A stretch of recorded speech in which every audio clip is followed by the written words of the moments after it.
વાવથરાદ જિલ્લામાં રાહ તાલુકાનું દબાણ હટાવ અભિયાન સફળ 20 હેક્ટર ગૌચર જમીન મુક્ત કરાઈ।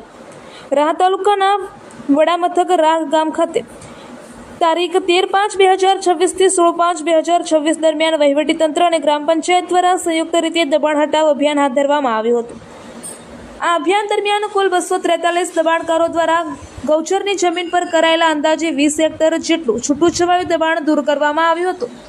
આ ઉપરાંત અંદાજે 4 કિલોમીટર લાંબા જાહેર રસ્તા પર થયેલ દબાણ પણ હટાવી રસ્તો ખુલ્લો કરવામાં આવ્યો હતો। વહીવટીતંત્ર દ્વારા હાથ ધરાયેલા કામગીરી શાંતિપૂર્ણ રીતે પૂર્ણ કરવામાં આવી હતી। ગૌચરની જમીન મુક્ત થતાં સ્થાનિક પશુપાલકો તેમજ ગ્રામજનોમાં સંતોષની લાગણી જોવા મળી રહી છે। જાહેર માર્ગ ખુલ્લો થતાં વાહન વ્યવહાર અને અવરજવર વધુ સરળ બનશે તેવી આશા વ્યક્ત કરવામાં આવી રહી છે।